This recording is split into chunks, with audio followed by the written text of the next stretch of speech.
The next puzzle we're going to be talking about is a WCA puzzle called the Megaminx. It's a 12-sided puzzle and it has 3 layers.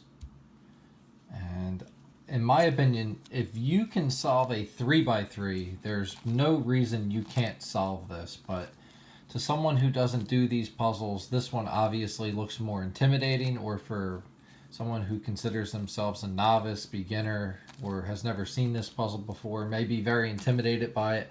But just remember, if you can solve a 3x3, you can definitely solve one of these Megaminx puzzles, and it's not going to take much longer. I'm going to get a quick scramble going and we'll start talking about how to get this done and maybe how to apply some 3x3 tips to make it a little quicker. So our game plan for solving this Megaminx is going to be very similar to a 3x3 beginner method, and maybe you'll even be able to apply things like CFOP to it later. We're going to start by getting our white cross, but it's not a cross this time, it is a white star. I'm not going to show you how to do this. I'm assuming you already know how to make a white cross. So I made my white cross, and the next thing we're going to start doing is inserting these corner pairs. Now, if you already know how to do something called F2L, we can start inserting blocks, meaning we can make a block pair here and insert that at the same time. And if you start to get really good at the Megaminx, you can start inserting 3s at a time rather than just 2s. That's a little trickier, but if you're trying to go quicker using F2L, you can insert them at the same time. I'm going to get this one in with this one, and I think everyone already knows we can just slide those into place as well. Those will be the next ones. So the next part of the video is going to take off where all here and down is solved.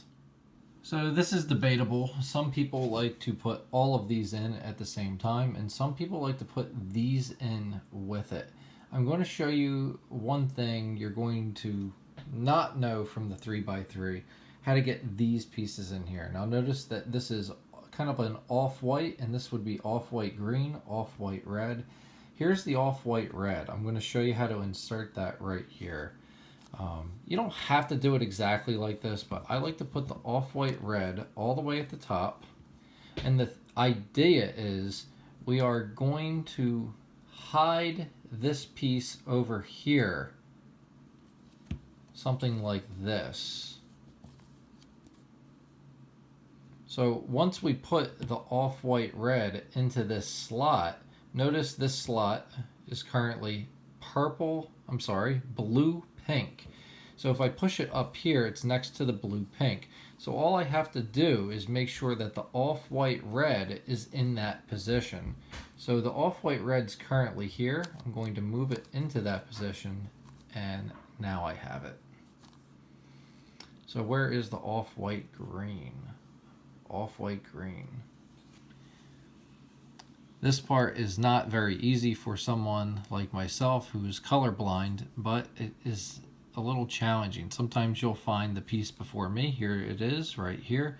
So this one is not in the right orientation right now. We want to make sure that the off-white is touching the off-white. What you can do here is you can use these pieces that are not solved to flip it upside down.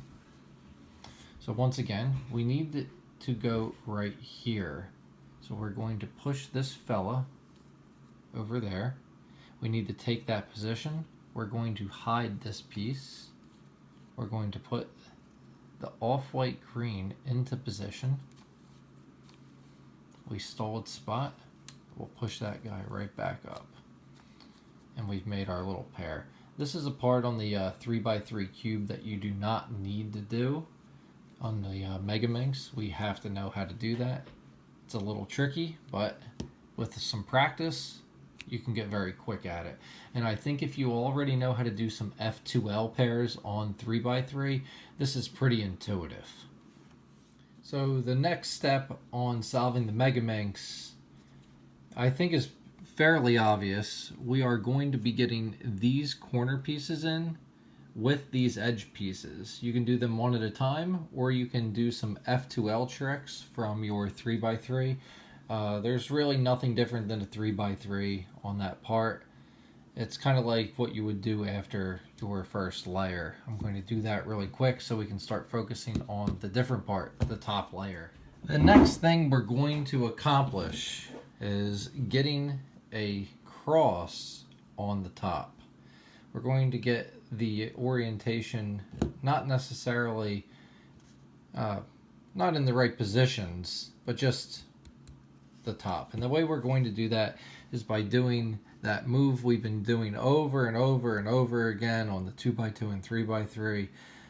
We're going to be looking for a line here at some point. Turn the front, turn the right up, top over, right down, top back, and fix the orientation. So what we currently have is we have these three. So what we want to do is we want to try to make a line out of it. Can we do it? We can't make a line out of it, but notice we can make that L shape, just like on the 3x3. We're going to go with that L shape, turn the front down, right up, top over, right down, push it back, and reorient. Ah, there we go. We have that line now with that extra piece. There's our line. We're going to run the move again. Turn the face, right up, top over, right down, top goes back, and reorient.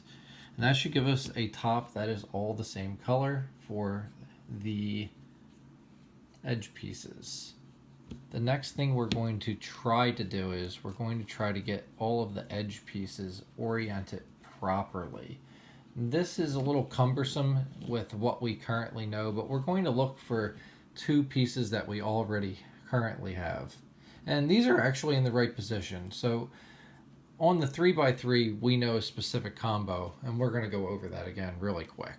So on the 3x3, you should remember a move where we turned this side up, pushed it over, back down, pushed it over, turned it back up, and then we went to go reinsert that piece with two moves. And what that move should have done is swap a couple of these pieces. It kept those two the same, but it swapped those two when we pushed the top over one more time. But notice when we cycled this, we had to go up 1, 2, 3, 4 essentially, then back down. That will not work on the Megaminx. What we're going to have to do is, instead of cycling it 2 more times in that same direction, we're going to have to go 3 times. Or we can just do 2 times in the same direction that we went. For example, we could go 2 that way and 2 that way, but we could also go 2 that way and then 2 back. If we decide to do that on the Megaminx, we can go 2 this way and then 2 right back, or we can go 3. 1, 2, 3. Why would we need to go 3? Because there are 5 sides. So we're going to go execute that move, and what you'll notice is these 2 will stay in the same spot and these 3 will cycle. These 3 will cycle. So these 2 will stay in the same spot and these 3 will cycle. We'll go up, over, down, over, up, triple, and then down, and then 1 more. And what that did was is it kept those in the same spot, and it kept these ones in a rotating sense from here to here, here to here, and here to here. If you do that enough times, or you play around with it enough, you can eventually get a cross, or a star rather, that is oriented properly, permutated properly, and we will be able to move on to these corner pieces. So just in case you did not watch the 2x2 Megaminx tutorial, we'll do this one more time. There's a move on the 3x3 that will rotate these 3 corner blocks and keep that one in the same spot. It is up, over, up, down, over, down, over. Kept that in the same spot and rotated these 3. That will not work on this one, because when you move this one over and that one up, you're starting to affect the blocks that you want to rotate. Now, if you move this one just over once, it doesn't actually get into the same slot to move this one back. It would only move that one. So when we go to execute this move, we're going to have to go up over twice, up over twice, down over twice, down over twice. And what that did is it kept those two in the same spot and it rotated these three. Now we're going to have to fart around with this a bit to get everything in the correct slot. But notice this one is in the correct slot and this one is in the correct slot. So we're going to leave them in the same spot. So how many times are we going to have to do that rotation to get it to work? This one will move here. Is that good? Yes. That one to there? Yes. And this one to here. That's perfect. So we'll do it one more time. Up over twice, up over twice, down over twice, down over twice. And what you will notice is we have all of the corners in the correct spot, but some of them are not in the right orientation. So what we have to do is the beginner's method end. So we have to do it with this one and this one. That would be down, over, up, over, down, over, up, over, and we'll keep going down, over, up, over until it is oriented properly.